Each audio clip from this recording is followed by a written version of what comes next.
गजानना श्री गणराया आधी वंदू तुझ मोरया. परमेश्वराच्या स्तवनाची ही ओळच सिद्ध करते विशालची ओळख. हो, लहानपणापासूनच वडिलांच्या हातची कला त्यानं स्वतःकडे कधी घेतली हे त्याचं त्यालाच कळलं नाही आणि हळूहळू काम करत त्याने हा भव्य स्टुडिओ निर्माण केला. भगवंताच्या सार्थ भावनेनं घडवलेल्या मूर्ती साक्षात भगवंत बनून त्याच्या हाताने घडतात. मूर्तिकार विशाल शिंदे हे मूलतः जे स्कूल ऑफ आर्टमधून शिकून निघालेले शिल्पकार. वडिलांचा मूर्ती बनवण्याचा व्यवसाय वेगळ्या रूपाने घडणीने वाढवून त्याला विशालतेच्या शिखरावर नेऊन पोचवला. तो हा विशाल. विशालची ही विशाल करामत जाणून घेऊया रंगा येईवोच्या या भागातून. विशाल, नमस्कार. नमस्कार सर. इतक्या सगळ्या मूर्ती इथे असताना आणि त्याची घडणावळ इतकी उत्तम असताना मला सारखं असं वाटायचं की आपण भेटलं पाहिजे. कारण लहानपणापासून आपण गणपतींचा कारखाना, गणपती बघत असतो, त्याचा उत्सव करत असतो, पण वेगळी मूर्ती पाहिली की मात्र आपल्याला एक आनंद मिळतो, त्या मूर्तीतून आनंद मिळतो. तुमचा चाळीतला प्रवास आणि जे स्कूल ऑफ आर्ट इथपर्यंतची जरा थोडक्यात माहिती मला सांगितली तर मजा येईल. मी राहणारा म्हणजे माझा बालपणच म्हणजे जन्मत माझा चाळीतला आहे आणि माझे बाबा श्री सूर्यकांत रामचंद्र शिंदे ते मूळ मूर्तिकार आमचे, म्हणजे माझे गुरु, पहिले गुरु. तर मी वयाच्या जवळजवळ 6व्या वर्षापासून माती माझ्या हातात आहे. म्हणजे माझी आई सांगते मला, तू कधी जास्तीत जास्त वेळ बाबांबरोबर बाबांच्या बाजूलाच बसलेला असायचंच. त्यामुळे ते मे बी रक्तात आलं किंवा बाबांच्या सहवासामुळे ते लाभलं आहे मला. आणि सुरुवात तशी झाली म्हणजे वयाच्या 6व्या वर्षापासून. म्हणजे वयाच्या 6व्या वर्षापासून माझ्या इंडिव्हिज्युअल ऑर्डर्स होत्या गणपतीच्या. हो, हां. मग ती चाळीतली सुरुवात ती तिथून आहे. मग ते चाळीतून हळूहळू चाळीत बरीच वर्ष, जवळजवळ कॉलेजच्या फायनल इयरपर्यंत आम्ही चाळीतच होतो. पण ह्या मूर्ती घडवता घडवता आपण जे स्कूल ऑफ आर्टला जावं आणि त्याचं एक वेगळं रीतसर शिक्षण घ्यावं असं बाबांना वाटलं, तुला वाटलं, काय नेमकं घडलं? अर्थात आता जे स्कूल ऑफ आर्ट ही खूप जुनी संस्था आहे. 1857चं तिचं हे आहे, स्थापना आहे. तर तिची चर्चा तर होतीच आणि घरात वातावरण असं कलेचंच होतं. त्यामुळे बाबांची किंवा शाळेतल्या आमच्या, मला लेनवाला मॅडम म्हणून चित्रकलेच्या शिक्षक होत्या. कुठे? माझी शाळा तीच चाळीच्या मागेच माझी शाळा, गणपतराव कदम मार्ग ही माझी शाळा. बरं. म्युन्सिपाल्टी शाळेत होतो मी. तर मग बाबांचं घरातून प्रोत्साहन होतं आणि आमच्या मॅडमनी माझी चित्रकला बघितली, बोललो तू बाकी काही करू नको, दुसरीकडे तुझा फोकस पण हलवू नको, तू करायचं चित्रकला शिकायची, जेलाच जायचं. त्यामुळे तेव्हाच माझं ध्येय क्लिअर होतं की 10वी करायचं आणि जेला जायचं. मग सुरुवात ती तशी जेला, मग 10वी केली. 96ला माझी 10वी झाली आणि मग 97ला मी जेला ॲडमिशन घेतलं फाईन पेंटिंगसाठी. मग मधून बाहेर पडताना तुम्हाला असं नाही वाटलं की आपण पेंटिंगच करत राहावं वगैरे? नाही, पेंटिंग ॲक्च्युली ॲडमिशन त्यासाठीच घेतलं होतं. म्हणजे त्यावेळी कसं जॉन फर्नांडिस हे खूप नामांकित आर्टिस्ट, त्यांच्या चित्राची छाप, म्हणजे सुरुवात तिथून झाली आहे माझी चित्रकलेची आवड निर्माण व्हायला. मग त्यांचे कॉपीज करायचो खूप. मग तेच असं वाटायचं की चित्र यायला पाहिजे, अशी चित्र यायला पाहिजे. तर त्यासाठी जेला ॲडमिशन घेतलं आणि जे शिक्षण पूर्ण केलं. पेंटिंगमध्ये डिग्री कंप्लीट केली आणि फ्रीलान्सिंग केलं. आम्ही काही मित्रांनी मिळून स्टुडिओ हायर केला. 7-8 वर्ष स्टुडिओवर काम केलं. अशी फ्रीलान्सिंग करायचो, पोर्ट्रेट वगैरे पेंटिंगची. बरं. पण त्यावेळी कसं कॉम्पिटिशन तर होतंच, प्रत्येक फील्डमध्ये कॉम्पिटिशन. आमच्या यावेळी पण कॉम्पिटिशन खूप होतं आणि एक्झिबिशन करायचं म्हणजे मोठी तयारी लागते, भांडवल वगैरे सगळ्याच अँगलने. बरोबर. आणि साईड बाय साईड तसं मी गणपती पण करायचो. पण मला चित्रकलेपेक्षा असं गणपतीमध्ये जास्त प्रोत्साहन किंवा एनर्जी वाईज म्हणा किंवा लोकांकडून बोलतात ना ते वाहवा खूप मिळत होती. तर कळत न कळतपणे मी बोललो, मग आपल्याला जे चांगलं येतं, जे जन्मताच मिळालं आहे, तर त्याला का आपण पुढे घेऊन जाऊ नये. आणि बाबांची इच्छा पण तीच होती मूळ, की ह्याच्यातच काहीतरी आपले गणपती वाढले पाहिजे. चाळीत किती घेणार, चाळीत आम्ही 51 गणपती करायचो फक्त 10x12च्या रूममध्ये, जेवढे होतील तेवढे. बोलो चला ठीक आहे. मग बोलो पेंटिंग, मग आम्ही मित्रांनी स्टुडिओ हे केला, बंद केला आणि मग आपापल्या कामाला. आणि मग मी पूर्णपणे फोकस मग गणपतीवर केला.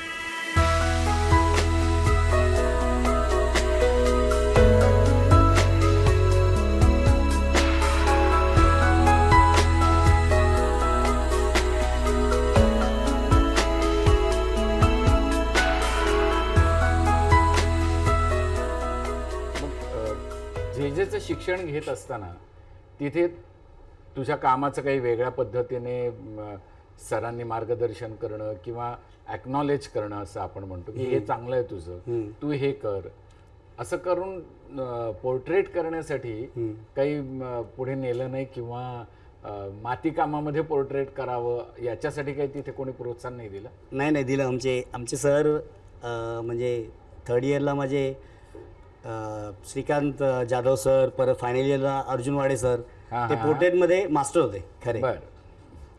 तर त्यांनी मला नेहमी पोर्ट्रेटसाठी, कारण माझं काम बघून सरांनी बोलले होते की तू पोर्ट्रेटवर लक्ष दे, जो पोर्ट्रेट खूप छान आहे. ओके, खूप छान. मग त्यांना माझं काम खूप आवडायचं सरांना, अर्जुन वाडे सरांना स्पेशली. पण ते जरी असलं ना तरी तुम्ही मला मागे सांगितल्याप्रमाणे कॉम्पिटिशन तर खूप होतीच. हो ना, खूप कॉम्पिटिशन होती. माझं काम मी करत होतो, पण ते कळत नकळत फायनल इयर झाल्यानंतर मी तुम्हाला मग सांगितलं, प्रवास थोडा चेंज झाला, मातीकडे ओढ निर्माण झाली आणि मग शेवटी नशिबात जे व्हायचं असतं तेच होतं आणि शेवटी शिरलो मी त्याच व्यवसायाकडे. बरं, हा व्यवसाय करत असताना, ह्या मूर्ती घडवत असताना एक वेगळ्या पद्धतीने कन्सेप्च्युअल काही गणपतींच्या मूर्ती तुम्ही करायला सुरुवात केली.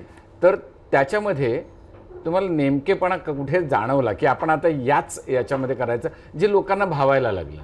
तुमचा बालगणेश, तर बालगणेश हा इतका लोकांना आवडायला लागला, त्याच्या बाललीला त्याही आवडायला लागल्या, तर त्याच्यासाठी काय वेगळं करत होतात? ॲक्च्युली ही कल्पना जी आहे ना बालमूर्त्यांची संकल्पना, आता पारंपरिक लोक बघतायत, सुरुवातीपासून गणपती ते पारंपरिकच बघत आले, पूजेची मूर्ती स्पेशली. आणि माझा असा थोडा स्वभाव पण असा मस्खरा बोलतात ना, तो असल्या कारणाने तो स्वभाव उतरतो ना कामात. बरोबर, अल्लड थोडं मस्करी. तर मी मी बाहेर काम करायचो, तर बाहेर पोरं खेळत असताना नाही का मला प्रथमतः तिथे सुचली ती कल्पना. मुलं खेळत होती, तर मुलं गोट्या खेळत होती ॲक्च्युली. तर मुलं खेळता खेळता जर बाप्पा असा वेगवेगळ्या पोस्चरमध्ये केलं तर काय फरक पडेल, काय करता येईल त्याच्यात. बरोबर. मग ती सुरुवात खरी तिथून झाली. मुलांना बघून मला प्रेरणा मिळाली, मग मी स्केचेस केले गणपतीचे वेगवेगळ्या पोस्चरमध्ये लहान रूपात. बरं. मग ते इम्प्लिमेंट केले, गणपती केला, मातीचा गणपती केला खरा तसा. मग तिथून ती वेगवेगळ्या कल्पनांना सुरुवात झाली.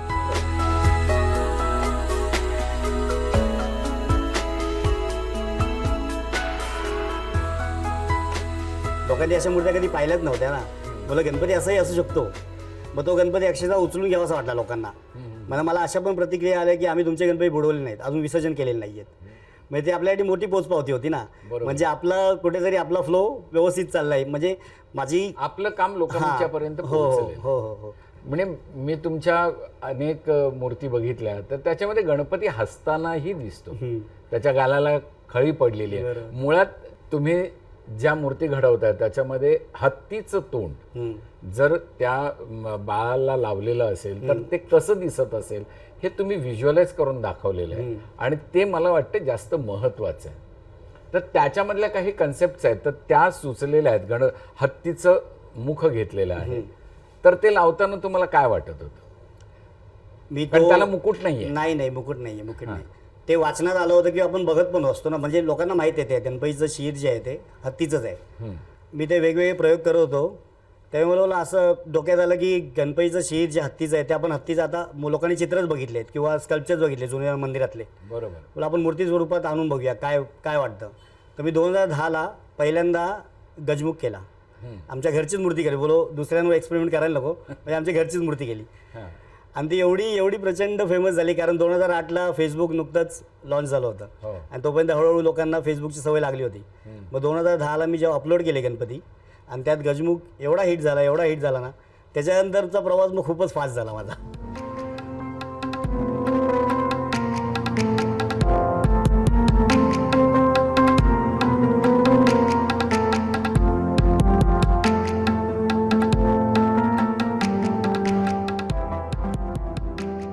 आता सध्या तुम्ही किती मूर्ती घडवता? म्हणजे तुम्ही त्रिमूर्ती आहात तुम्ही. बरोबर. आणि वडिलांनी ते नाव दिलेलं आहे तुम्ही 3 भावांसाठी.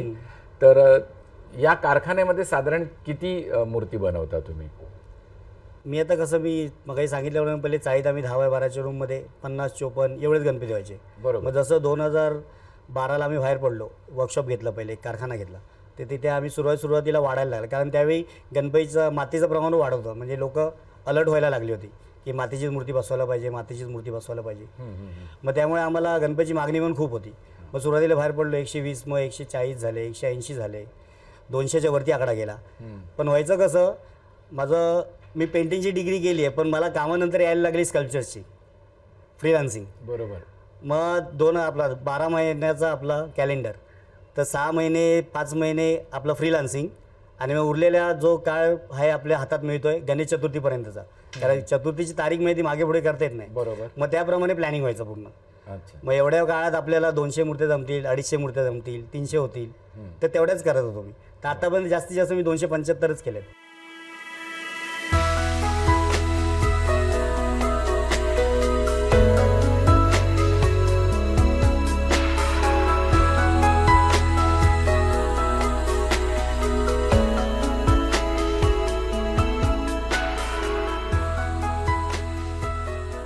या सगळ्या मूर्तींच्या मागणीप्रमाणे साधारण दूर कुठपर्यंत गेलेल्या आहेत तुमच्या मूर्ती? तर सर्वात पहिली मूर्ती माझी देशाबाहेर गेलेली थायलंडला.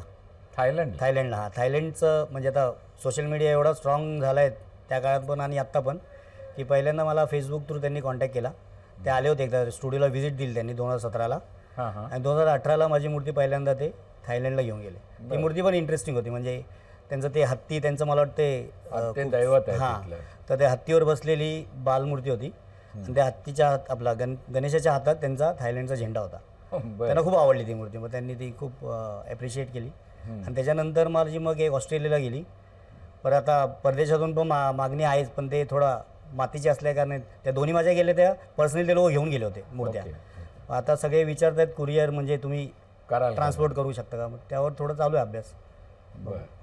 म्हणजे मग त्याचं वेगळं पॅकिंग आलं? हां, ते कारण फ्रजाईल मातीची मूर्ती, शाडू मातीची मूर्ती आहे ना ती. हो, बरोबर. त्यामुळे ते सांभाळणं गरजेचं आहे. पण मग तुम्ही सगळ्या मूर्ती ह्या शाडूच्याच करता? शाडू मातीच्या. प्लास्टर ऑफ नाही, पॅरिस? सुरुवात बाबांनी सुरुवातच शाडू मातीपासून केले, कारण ते बाबांचं बालपण करिरोडला गेलेलं आहे. हो. आणि करिरोडला त्यांचे पांगम पेंटर म्हणून आम्हाला सांगायचे ना लहानपणी, ते त्यांचं मातीकाम बघून बघून ते सुरुवातीहून बघितलीच त्यांनी माती आहे ना, मग माती तिथून चोरून आणणं आणि घरी काम करणं. मग ती मातीची ओढ पहिल्यापासून. त्याने आम्ही प्लास्टरमध्ये हात टाकलेलाच नाही आहे पहिल्यापासून. मातीचं प्लास्टरचं काम नाही चांगलं नाहीच. नाही, चांगलं नाही म्हणजे आता बऱ्याच जणांची पोटं पाणी चालू आहे त्याच्यामुळे चांगलं नाही म्हणता येणार नाही. पण पर्यावरणाच्या दृष्टीने हा, पर्यावरणाचं 100% चांगलं नाहीच आहे ते. त्यामुळे आम्ही ते शक्यतो मातीच्याच करतो. साधारण जास्तीत जास्त उंच अशी मूर्ती किती फुटाची केलेली आहे तुम्ही?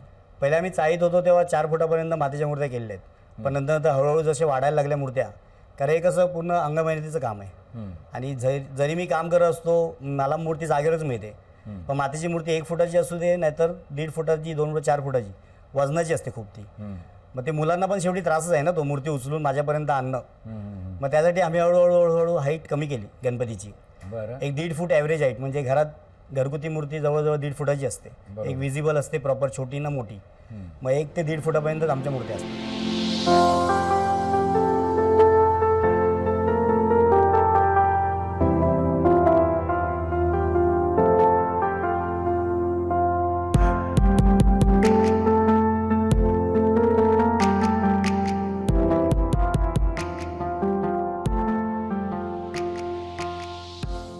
या तुझ्या प्रवासामध्ये तुला मार्गदर्शक म्हणून आतापर्यंत कोण कोण मिळालं, किंवा ज्यांच्या मूर्ती बघून अशा पद्धतीने आपलं काम आलं पाहिजे, लोकांना ते आवडेल, असा विचार करताना कोण समोर आहे? सुरुवातीला आता मी मगाशी सुरुवातच केली, माझे बाबा गुरु, सुरुवात त्यांच्याकडून. आणि नंतर मग त्यावेळी हटकर होते, दुष्यंत हटकर, जे होते ते वसईला त्यांचं वर्कशॉप होतं, कारखाना होता वसईला. तर त्यांच्या मूर्त्या खूप दिसायच्या. तुम्हाला पण माहिती असतील ते दुष्यंत हटकरांच्या त्या मूर्त्यांचा खरा प्रभाव होता सुरुवातीला. त्यांचा प्रभाव अशासाठी होता की त्यांचं रंगकाम जे होतं, हां बरोबर, मूर्ती तर छान होतीच, घडवून चांगलीच होती, पण त्याचं रंगकाम गेल्या अनेक वर्षानंतर मग मला तुमच्या मूर्तींच्या मध्ये दिसायला लागलं. तर ते एक होते. आणि अजून नंतर दीनानाथ वेलिंग, जे बाबांचे पण सर्वात आवडते मूर्तिकार होते. बरोबर. आणि खातूसाहेब आपले, ते 2017ला निधन झालं त्यांचं. बरोबर. आणि त्यांचे ते संपर्कात होते. आणि दीनानाथ वेलिंग बाबांना पण चांगले परिचयाचे होते. तर सुरुवात त्यांच्याकडूनच आहे. त्यांच्याकडून इन्स्पिरेशन घेत थोडं जेजेचं शिक्षण घेतल्यामुळे थोडं कामात म्हणजे आपसूक असा बदल होत गेला. तो असं मी काही इंटेन्शनली केलेलं नाही आहे. त्याच्यामुळे तुम्ही बोलता ना बालमूर्तीला खळी वगैरे, ते आता माझी खळी बघून मी त्याच्यात तो उतरवण्याचा प्रयत्न केला बरं. आणि लोकांना आवडलं, ते खूपच आवडलं. म्हणजे तो गणपती एकदम आपला म्हणजे मित्रासारखा झाला तो. खरंय. तो तिथून सुरुवात आहे ती. शेवटी मूर्ती ज्या वेळेला आपण घरी आणतो, त्याची प्राणप्रतिष्ठापना करतो, तर त्यावेळेला ती जिवंत होते वेगळ्या अर्थाने, आणि मग तिचं आपल्या हृदयातलं स्थान हे नक्की होतं. त्यामुळे ते आपली वाटणं हे जास्त महत्वाचं असतं. बरोबर बरोबर. पण या सगळ्या मूर्तींचे खेळ बघताना माझ्या एक लक्षात यायला लागलंय की पेंटिंगचं शिक्षण न घेता तुम्ही स्केचिंगवर अत्यंत भावुकपणे काही गोष्टी करत राहिला. तो भावुकपणा बरोबर. तुमच्या मूर्तींमधून दिसतो. बरोबर. तर त्याच्यासाठी आणखीन वेगळी काही नजर मिळाली, एस्थेटिक सेन्स किंवा त्या पद्धतीने असं काही अप्लाय करत गेलात तुम्ही मूर्तीला? नक्कीच नक्कीच. मला मी पेंटिंगचं शिक्षण घेतल्यामुळे ॲक्च्युली मला कसं झालं होतं, मी जे ॲडमिशन घेतलं, मला स्कल्पचरला पण ॲडमिशन भेटलं होतं. पण मी तुम्हाला मगाही सांगितलं ना की मला चित्रकलेही जास्त म्हणजे पोर्ट्रेट काढायला यायला पाहिजेत, याच्यासाठीच मी जे ला गेलो होतो. आणि 5 वर्ष ते शिक्षण घेतल्यामुळे तुम्ही बघाल माझी कलर पॅलेट पण त्याच्यामुळेच वेगळी आहे. इतर कारखान्यात ज्या मूर्त्या पाहता तुम्ही, ती त्यांची कलर पॅलेट एक टिपिकल कलर पॅलेट आहे. मी असं म्हणत नाही ती, पण ती पारंपरिक कलर पॅलेट. पारंपरिक. ती माझ्या कलर पॅलेटमध्ये त्यामुळे फरक पडला, जे ला पेंटिंगचं शिक्षण घेतल्यामुळे. मग ती मी अप्लाय केली आणि लोकांना खूपच म्हणजे नॅचरल बॉडी कलर, लोक मला बोलतात ना तुमचा बॉडी कलर वेगळा वाटतो, म्हणजे असं स्पर्श करावासा वाटतो अंगाला. तर ते जे शिक्षणामुळे आहे सगळं.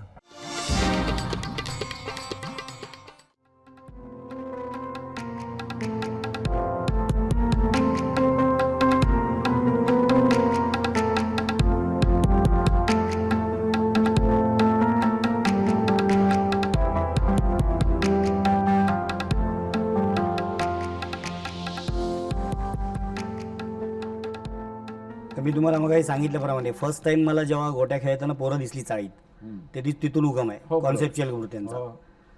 मग त्या वर्षी मी एक मूर्ती केली होती. मग ती मूर्ती खूप स्पेशल होती माझ्यासाठी. एक असा उंदरांचा गोविंदा, म्हणजे गणपती असा मोदक हातात घेतलाय गणपतीने आणि तो उंदरांभाऊ खेळतोय, आणि ते उंदरांनी गणपतीचा मोदक हातात घेण्यासाठी मग त्यांनी शक्कल लावून ते गोविंदा लावतात आणि तो मोदक खायचा प्रयत्न करतायत. बरं. अशी मूर्ती होती. तर ती मूर्ती लोकांना एवढी आवडली, कारण असा गणपती कधी पाहिलेलाच नाही ना लोकांनी. बरोबर. ते पारंपरिक गणपतीच पाहिले होते. तर लोकांना ती मूर्ती एवढी आवडली की मग त्याच्याच मागण्या यायला लागल्या लोकांना. पारंपरिक मूर्त्या थोड्या आमच्याकडे कमीच व्हायला लागल्या. आणि मी स्केचेस करत असायचो. वेगवेगळे कॉन्सेप्ट जी सुचेल ना मला त्याचे मी स्केचेस करायचो, वेगवेगळ्या अँगलनी, वेगवेगळ्या पद्धतीच्या. कॉन्सेप्ट दरवेळी वेगवेगळ्याच असायच्या. म्हणजे लोक यायचे बोला यावर्षी नवीन काय तुझ्याकडे, यावर्षी नवीन काय, त्या कुतूहलाने द्यायचे. एक अशी मूर्ती केली होती मी की आई आहे, पार्वती आई आणि गणपती दोघं खेळतायत म्हणजे आई अशी लोडला टेकून बसलेली आहे आणि गणपती बाप्पा त्याच्या गुडघ्यावर ती अशी डायलॉग करतोय. त्याच्यासाठी त्याचं कौतुक करायला माझ्या सरांचा पण फोन आला एकदा मला, आमच्या कॉलेजच्या सरांचा. मग ते एक वेगळं समाधान होतं की आपण राईट डायरेक्शनला चाललोय.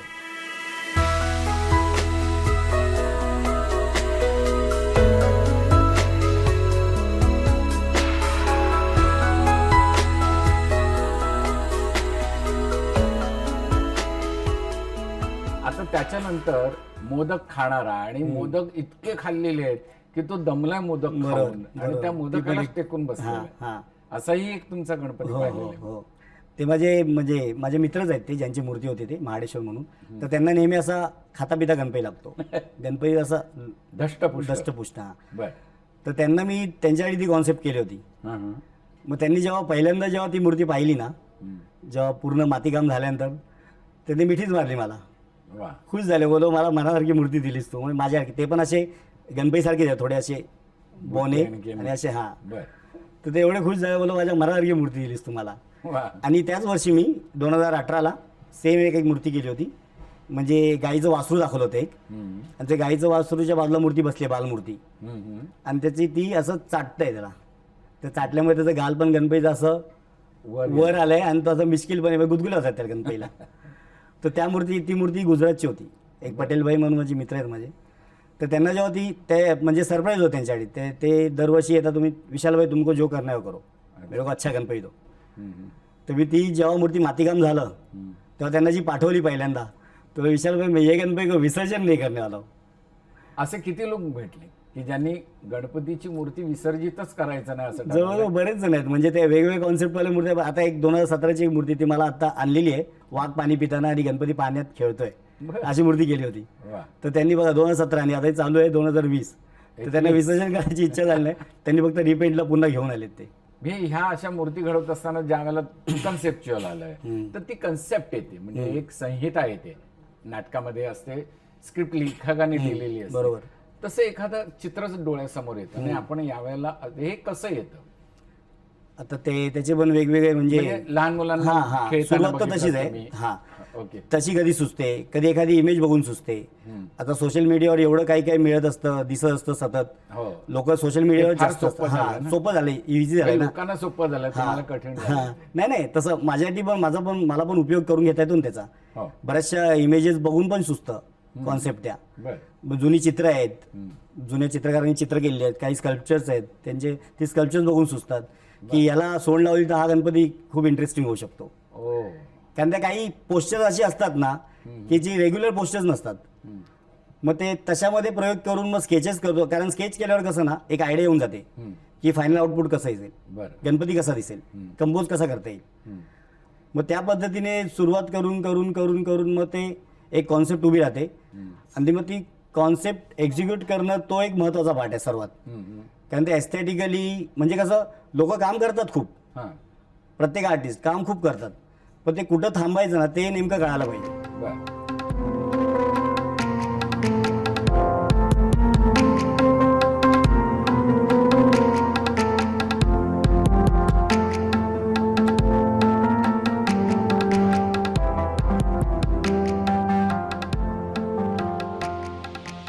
कन्सेप्च्युअल पेंटिंगच्या ह्याच्यामधलं जसं तुम्ही मूर्तीमध्ये उतरवलं की तुमच्या गालावरची खळी ती गणपतीच्या सुद्धा गालावर आली, त्याच्यानंतर तिचं हसणं आलं, मिश्किलपणा आला आणि तो मिश्किलपणा तुमच्या संबंध कन्सेप्च्युअल पेंटिंग्समध्ये यायला लागला. त्याच्यामध्ये अजूनही वेगवेगळे प्रयोग केलेले आहेत तुम्ही. तर ते जसे एक गणपती बुद्धिबळ खेळत बसलेला आपल्या भावाबरोबर, बरोबर बरोबर.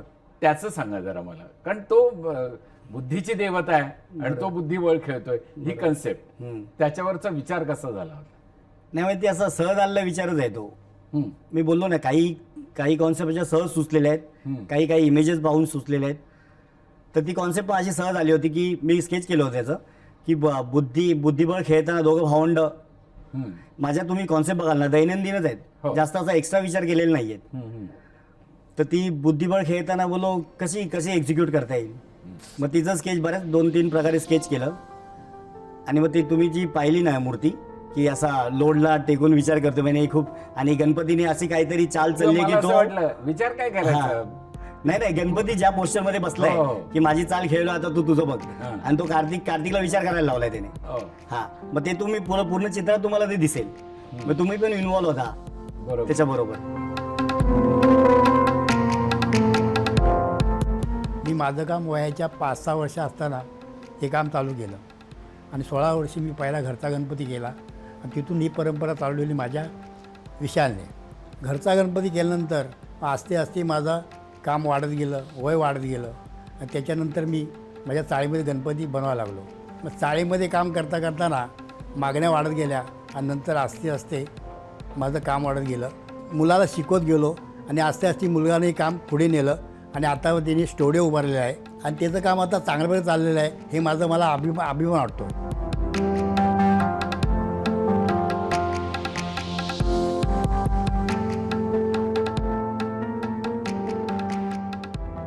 विशाल, इतक्या वर्षांच्या अनुभवानंतर म्हणजे वडिलांच्याकडून तुम्हा ती त्रिमूर्तींच्याकडे आलेली ही जी कला आहे, तर ही कला अजून पुढे चालू राहावी असं वाटतं का? आणि ती वाटत असेल तर त्याच्यासाठी तुम्ही काय वेगळे प्रयत्न करताय? आता ॲक्च्युली त्याच्यासाठी प्रयत्न करायची गरज नाही लागली मला कधी, कारण हा विषयच एवढा आवडता विषय सगळ्यांचा, म्हणजे लहान मूल म्हणा किंवा म्हातारक होताना म्हणा, हा विषयच एवढा आकर्षण आहे या विषयाचं लोकांना. तर माझ्याकडे बरीच अशी मुलं येऊन बसतात, जे म्हणा, रेजाची म्हणा, लोकांची व्हिजिट असते दरवेळी गणपतीला व्हिजिट असते. बरं. हां, तर असं येऊन बसतात, ते अशी आपसूक आवड निर्माण झाली बऱ्याच विद्यार्थ्यांना. मग त्यासाठी मी मध्यंतरी 2018ला क्लासेस पण चालू केले होते. अरे वा. हां, गणपती बनवायचे स्पेशली क्लासेस घेतले मी एक वर्षभर. हम्म. मग त्यासाठी जवळजवळ 40 एक स्टुडंट होते माझ्याकडे.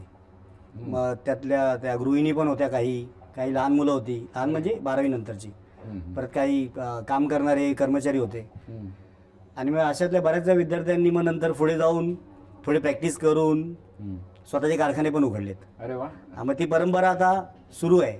चांगलं आहे. म्हणजे आता बाबांकडून माझ्याकडे आणि माझ्याकडून जी आता मुलं येत आहेत, शिकतायत, हम्म. मग त्यांच्याकडे पण आता मुलं यायला लागले दुसरी. अरे वा. मग ते कंटिन्यू आहे आता.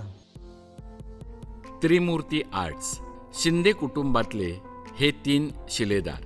वडील हा व्यवसाय सांभाळत असताना अनेक होतकरू तरुणांना मार्गदर्शनही करत आहेत. शिल्पकारांची नवी पिढी घडवण्याकडेही कटाक्ष ठेवून आहेत. नाहीतर काही लोक केवळ मी आणि माझी कला असंच जगतात, पण त्रिमूर्ती त्या पलीकडचे आहेत. आपलं काम हे पूर्णपणे आपलं, म्हणजे त्याला आपण टॅगलाईन म्हणतो. हा. विशाल शिंदे किंवा त्रिमूर्ती ओळख स्टुडिओ. असते, हा. ही ओळख हा, आहे. हा. म्हणजे मग ती ओळख पुसली जाऊ नये याच्यासाठी मात्र तुम्हाला सातत्याने वेगवेगळे प्रयोग करत राहणं हे क्रमप्राप्त आलं. यावर्षी तुम्ही काय प्रयोग केलेले? यावर्षी प्रयोग असं नाही म्हणता येणार. मी पहिले जे कॉन्सेप्च्युअल मूर्त्या बनवायचो हम्म. ते थोडं मी सध्या थांबवलं आहे. का? त्याचं कारण आता कसं सगळ्यांना पटेल असं नाही आहे, तो माझा पर्सनल थॉट आहे. हा हा. म्हणजे मी ते एवढी वर्ष करतोय ना ते, हम्म. तर बरेच जण आता लोक काय करतायत ना, या गणपतीच्या फॉर्मला खूप इझी घ्यायला लागलेत. म्हणजे हे पूर्णपणे माझी मान्यता आहे. लोकांना पटेल नाही पटेल तो त्यांचा विचार. तर हा गणपतीचा फॉर्म कोणत्याही फॉर्म म्हणजे कशाही पोस्चरमध्ये, हम्म. परत त्याला तुम्ही बघाल आता तुम्ही तर बऱ्या काही माझ्या समोर डोळ्यासमोर आलेली चित्र आहेत ती मला पटलीच नाही अजिबात. हम्म. मग ते देवाला म्हणजे आता फक्त देवाला खिशात घालायचा बाकी आहे. अरे बापरे. म्हणजे एवढं इझी करून टाकलंय त्याला. हा, हा. आता मी काय केलं, मी थोडं वेगळं काय केलं की पारंपरिकमधून थोडं दैनंदिन विषय घेतले आणि ते मांडले. ते लोकांना आवडले, खूप आवडले. हम्म. पण आता होतंय ते काय, आपले वाटत होते. आपले वाटत होते, एक्झॅक्टली आपले वाटत होते. मग ते मी बोललो ना मगाशी की एकदम गणपतीला उचलून घ्यावं असं वाटतं, अशा पण प्रतिक्रिया आल्या. हम्म. पण लोकांनी आता काय केलं की इसमें ऐसा भी चलता है, देवाला घेऊन काही करू शकतो. म्हणजे मग काय मग केलं? त्यांनी त्या पद्धतीने मांडायला सुरुवात केली. आता बोलू ना, प्रत्येकाचा विचार वेगळा असू दे. चांगल्या माणसाचा चांगला विचार करणारा विचार चांगला असेल, वाईट विचार करण्याचा विचार थोडा तो लगेच ते दूषित असणार. त्याच्यावर हा, दूषित प्रतिबिंबित असणार. होतो. मग ते रिफ्लेक्ट होतं कामात. बरोबर. मग त्याचा मी त्या मूर्तिकाराला दोष देत नाहीये, तो प्रत्येकाचा पण आपला साधारण विचार आहे. तुम्हाला न आवडलेली ही जी कन्सेप्च्युअल लोकांची हा, ती काय होती साधारण? मग आता ते कसं डायरेक्ट बोट ठेवल्यासारखं होईल त्यांना. नाही, मग तरी ते- पण सांगा. ते आता कसं केलं होतं, एक असा पारंबेला लटकलाय गणपती. हा हा मग ते वेगवेगळ्या रूपाचे करतात ना गणपती. हा. म्हणजे आता गणपती आहे, गणपती वेगळा आहे, विष्णू वेगळा आहे, महादेव वेगळे आहेत, दत्त वेगळे आहेत. तर सगळ्याच रूपात गणपती दाखवायला लागले. हम्म. तर ठीक आहे, आपण हे मानूया की देव सगळीकडे सारखा आहे, देव एकच आहे, हम्म. या कॉन्सेप्ट केला गेलाय. पण ते देवाचं एक रूप ठरलेलं आहे ना. गणपती बुटका आहे, त्याचे पाय छोटे आहेत, लंबोदर आहे तो, हम्म. शिर त्याचं हत्तीचं आहे. हो. मग आता समजा दत्ताच्या रूपात दाखवलं गणपतीला मधला, हम्म. तर ब्रह्मा विष्णू महेश, मग विष्णू झाला गणपती, हम्म. म्हणजे लक्ष्मी आपसुक त्याची बायको झाली. हम्म. रिलेशन चेंज होतात जर हो. विचार डीप विचार केला तर. म्हणजे हिंदू धर्माच्या हा. ज्या मान्यता आहेत त्याच्याप्रमाणे ते करणं योग्य नाही. हा, आता स्वामींच्या रूपात हम्म. ते वेगळं वाटायला लागतं ना थोडं. हम्म. विद्रुपीकरण पण नाही म्हणता येणार त्याला, पण ते गणपतीच्या फॉर्मला वेगळ्याच ठिकाणी घेऊन जायला म्हणजे फ्रीडम घेतलाय. बरोबर. खूप फ्रीडम घेतलाय लोकांनी म्हणजे या तसं फॉर्मला तर ते घेऊन. फ्रीडम फार पूर्वी सुद्धा, म्हणजे मी सुभाषचंद्र बोस किंवा गांधीजी Exactly. यांच्याही हा, रूपात हा, त्यावेळेला, कारण त्यावेळेचं वातावरण जे होतं बरोबर. ते सार्वजनिक गणपतीसाठी योग्य होतं. बरोबर. कारण तिथे एक विचार मांडला जायचा. हम्म. आणि टिळकांनी गणेशोत्सव जो सुरू केला होता तो समाज प्रबोधनासाठी, समाजाने एकत्र येण्यासाठी. तिथे आपण एक वेळ मान्य करू, पण घरगुती गणपती तुम्ही जे बनवता ते घरगुती गणपती आहेत, ते पूजेचे गणपती आहेत, त्याच्यामध्ये असे प्रकार होऊ नयेत असं तुमचं म्हणणं आहे. हा, मी बोलतोय पूजेच्या मूर्त्या म्हणजे तुम्ही गणपती कसाही करा. मी गणपतीला फुल फ्रीडम घेतलं, गणपतीच्या वेळी मी पूर्ण फ्रीडम घेतलं, पण विडंबन नाही केलं कधीच विडंबन नाही केलं. मला कोणी अजून बोललेलं नाही अरे असं गणपती. मी 2 हाताचे गणपती पण केलेत. बरोबर. म्हणजे मी साध्या विचारावर की एकदम निरागस विचार आहे तो लहान मुलासारखा, की गणपती नेहमी कुठे 4 हाताने फिरत असेल, सतत नसेल ना फिरत 4 हातांनी, काहीतरी तो 2 हातात. तुम्ही पाहिली 2 हाताची मूर्ती आहे माझी.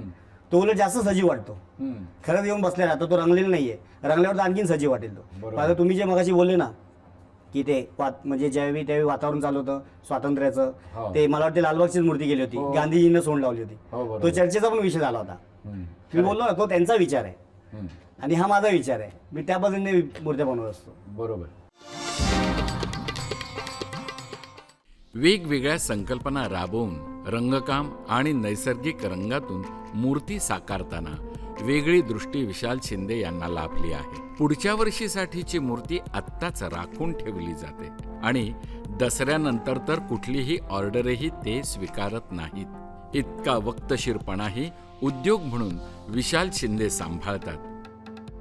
विशालजी, काय होतं की ह्या आपण व्यवसायामध्ये आपण सगळ्या बघत असतो. या तुम्ही मूर्ती बनवल्यात, रॅकच्या रॅक भरलेले आहेत, ते सगळ्या सजतील, त्याला तुम्ही कव्हर करून ठेवाल, त्यांना टॅग लावलेले आहेत काही लोकांना की बाबा हा अमुक अमुक माणसाचा गणपती, ते येतील घेऊन जातील, पारंपरिक पद्धतीने पूजन करतील.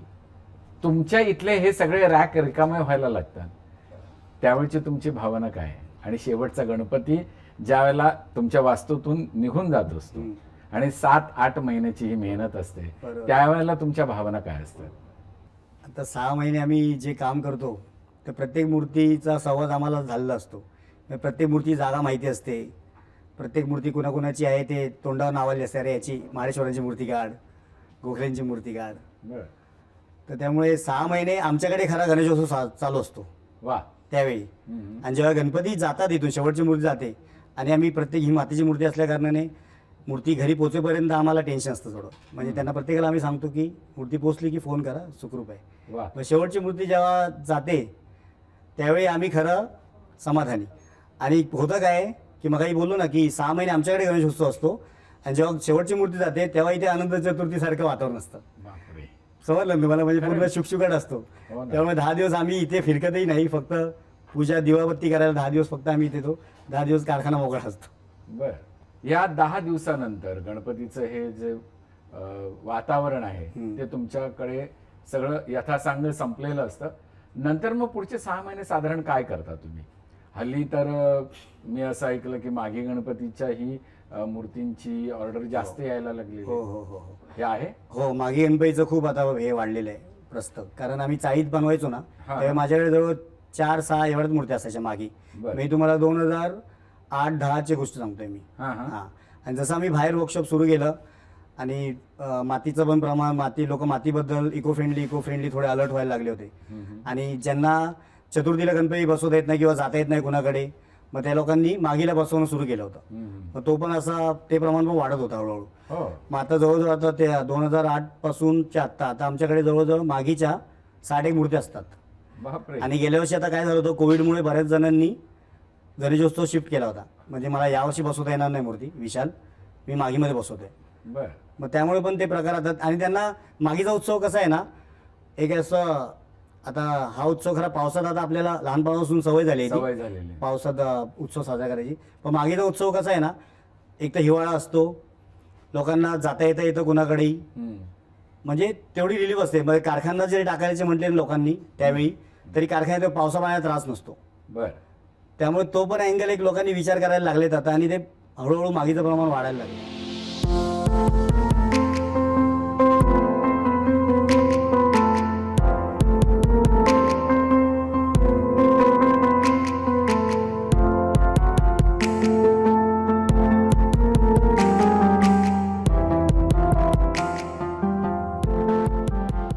पण याच्या व्यतिरिक्त तुम्ही दुसरं काय काम करता मग?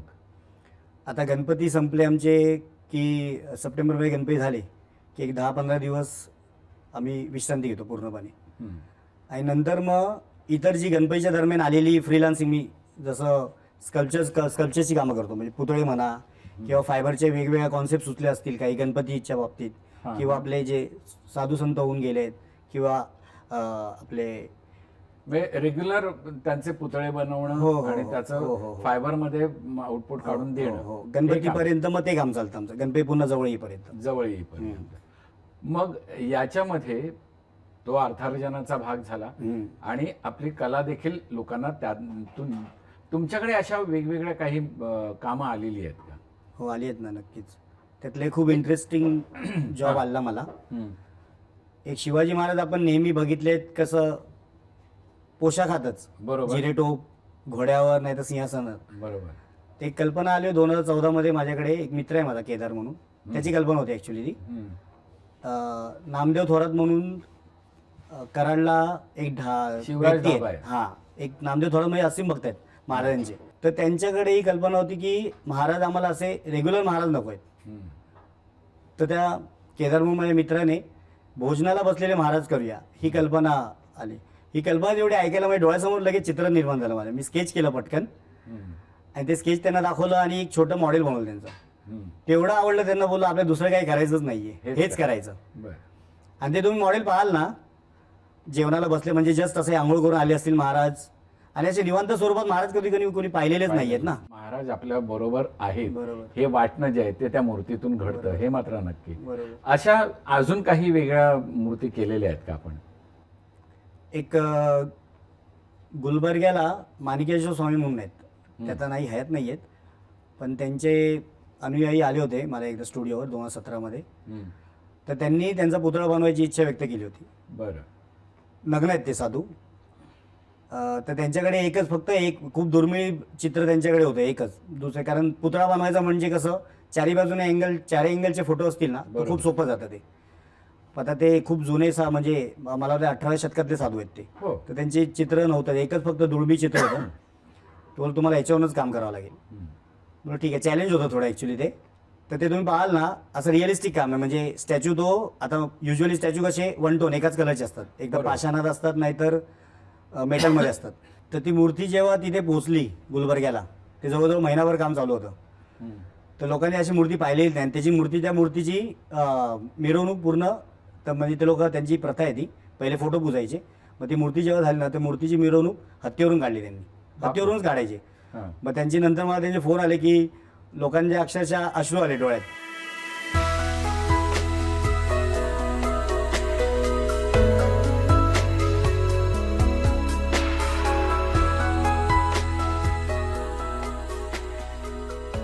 तुमच्यामुळे अनेक घरामध्ये वेगळ्या पद्धतीने गणपती उत्सव साजरा होतो. त्या निमित्ताने हजारो लोक येत असतात. त्या मूर्तींचेही तुम्हाला आशीर्वाद लाभत असतात, कारण शेवटी कुणी बनवली, कशा पद्धतीने बनवली हेही विचार करत असतात. तर ह्या ज्या मूर्तींचा जो तुमचा अभ्यास आहे, तुम्ही ज्या घडवताय, त्याच्यामध्ये अजून तुम्ही काय बदल करू इच्छिताय? मी आता होतंय कसं, या मातीच्या मूर्त्या ज्या असतात त्यांना पण आम्ही 6 महिने आम्ही गणपतीबरोबर असतो. त्यांना या 10 दिवसात ऍक्च्युली त्याचा लळा लागतो. कारण ती मूर्ती, आता लोक बोलतात मूर्ती अप्रिशिएट करतात ना, तुमची मूर्ती जिवंत वाटते. आम्हाला विसर्जित ऍक्च्युली तेच सांगते मी. मग 10व्या दिवशी कारण फोन येतात ना, आणि बरेच जण तुम्हाला मागे सांगितल्यामुळे विसर्जन केलेले नाहीयेत. पण जागे आहे भाई, ज्यांच्याकडे जागा आहे ते लोक ठेवतात. मग ज्यांच्याकडे नाहीये ते लोक मग ते विसर्जन करतात.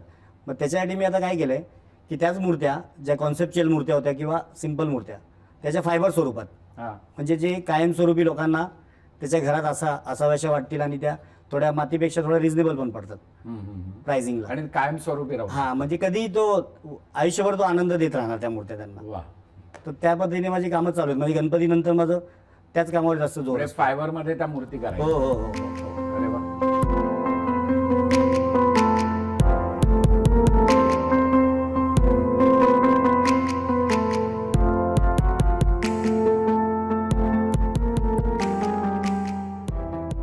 या सगळ्या गणपतीच्या मूर्तींच्या गराड्यात बसलेलं असताना एक असा प्रश्न आलेला आहे माझ्या डोळ्यासमोर, की एखादी मूर्ती घडवायला सुरुवात केली, मातीचा गोळा घेतला, आणि मग ती घडवत असताना काय विचार येतात, काय भावना असतात, काय साक्षात्कार होत असतात?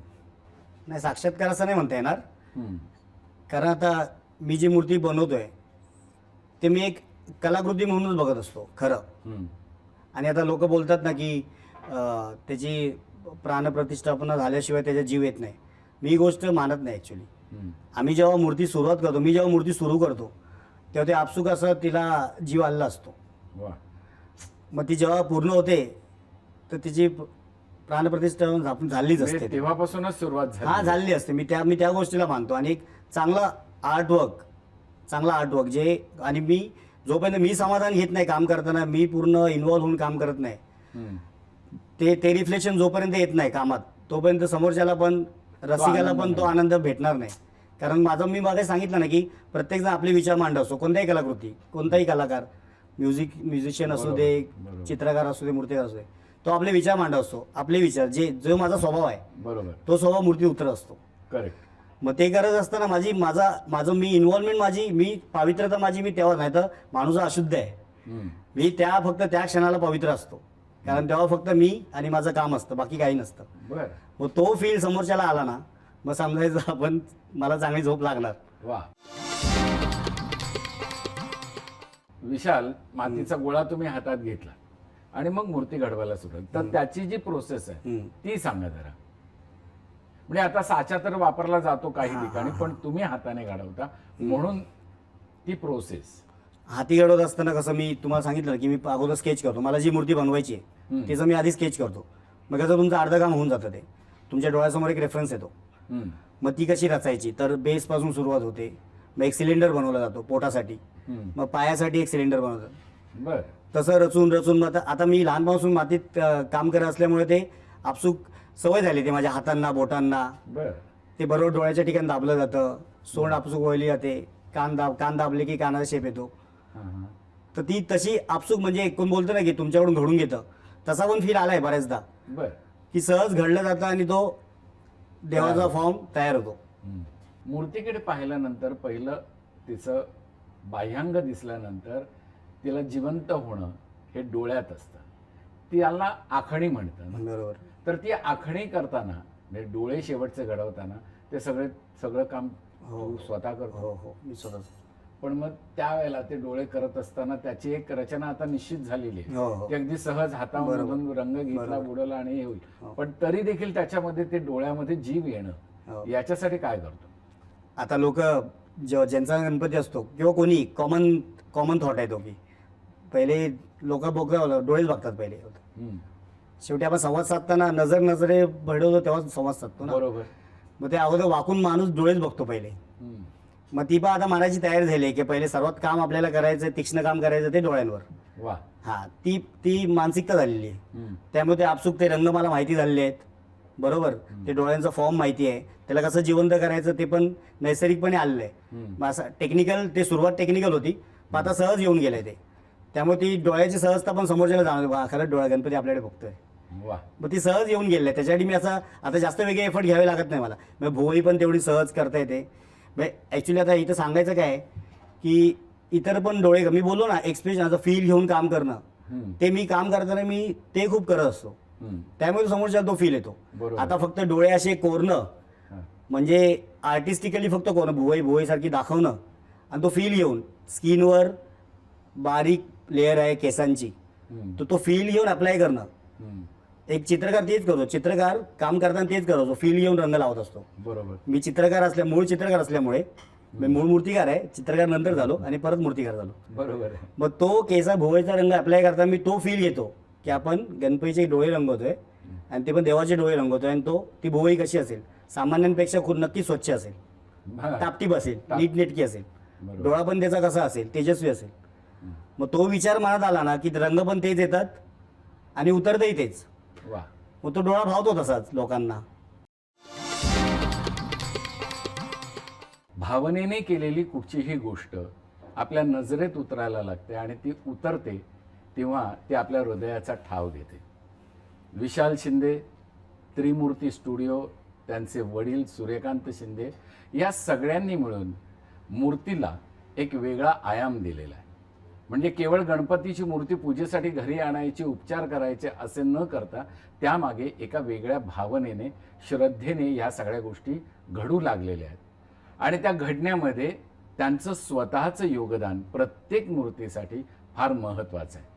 आणि हे योगदान म्हणजे मला त्याच्यामधून काय मिळणार नाही यापेक्षाही समोरच्या माणसाच्या चेहऱ्यावरचा आनंद, त्याला हवं असणारा आनंद मी देतोय की नाही, मी घडवलेली मूर्ती देते की नाही, त्याच्यामध्ये प्राणप्रतिष्ठापना झाल्यानंतर ते आणखी आनंद देईल, तो भाग वेगळा. पण तो आनंद मी अगोदर त्या मूर्तीमधून घेतो आणि माझ्या त्या भक्तालाही देतोय. ही भावना जपून विशाल शिंदे गेली अनेक वर्ष काम करतायत, नव्या पिढीलाही घडवतायत. रंगा येईवो या कार्यक्रमातून अशा पद्धतीच्या मूर्तींचं सादरीकरण करणं म्हणूनच आम्हाला महत्त्वाचं वाटतंय. लवकरच गणपती येत आहेत, त्याच्या आनंदात आपण न्हावून निघणार आहोत आणि तो आनंद घेण्यासाठी आपण सुरुवात मात्र या त्रिमूर्ती स्टुडिओतून केलेली आहे. विशाल, तुला, तुझ्या दोन्ही भावांना आणि वडिलांना नमस्कार करतो आणि तुमचीही गणपतीची कला अशीच बहरत राहू दे. देश विदेशात तुमच्या मूर्ती जातच आहेत, त्यांना लवकरात लवकर आणखीही मागणी मिळू देत ही शुभेच्छा व्यक्त करतो आणि सह्याद्री वाहिनीच्या रंगा येईवो या कार्यक्रमातर्फे तुम्हा सगळ्यांना शुभेच्छा देतो. धन्यवाद.